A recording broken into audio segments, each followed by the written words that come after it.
আমি কি আবার ক্যামেরার কাজ শুরু করে দিলাম? তো চলো সব কিছুই আজকে তোমাদের আমি জানাবো। হে গাইস, আমি হলাম দীপ। কেমন আছো তোমরা? তো চলো ভিডিওটা শুরু করা যাক। আজ বিকেলবেলা চলে গেছিলাম একটু মলে একটা প্যান্ট কেনার জন্য। সো তারপরে সেখানে আমি প্যান্টটা পাইনি আমার পছন্দ মতো। তারপরে চলে এসেছিলাম আজকে বাড়ির পাশে একটা দাদার বিয়ে, সেখানে এসেছিলাম। সো আমরা কয়েকটা বন্ধুরা মিলে তারপরে প্রথমে আজকে এসে এখানে খেয়েছিলাম ফুচকা। তারপরে প্যান্ডেলটা একটু দেখছিলাম সুন্দর করে সাজিয়েছে। আর এই যে হচ্ছে আমার সেই বন্ধুটা বিজয়, ও সিনেমাটোগ্রাফির কাজ করে।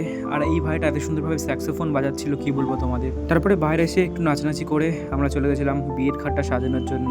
ফুল দিয়ে সুন্দরভাবে আমরা বিয়ের খাটটা সাজিয়েছিলাম। তারপরে ঘরের ভেতরে এত গরম ছিল, না পেরে বাইরে চলে আসি। বাইরে এসে একটু হাওয়া খাচ্ছিলাম। বিজয় বললো, ভাই কয়েকটা ছবি তুলে দে। তো সেই জন্যই আমি একটু ছবি তুলে দিচ্ছিলাম। তো ছবি আমি অনেকদিন আগের থেকেই তুলতাম, প্রায় 2 বছর আমি ছবি তোলার কাজ করেছি। তারপরে একটুখানি কফি খাচ্ছিলাম। দেখতে দেখতে প্রায় 1:30 বেজে গেল। তারপরে আমরা গেছিলাম খেতে। অ্যাকচুয়ালি অনেকদিন পরে সবার সঙ্গে দেখা হয়েছে, সেই জন্য একটুখানি আড্ডায় আর কি মারতে মারতে এতটা লেট হয়ে গেছে। সো আজকে এই পর্যন্তই। ভিডিওটা যদি তোমাদের ভালো লেগে থাকে অবশ্যই একটা লাইক দিয়ে দিও।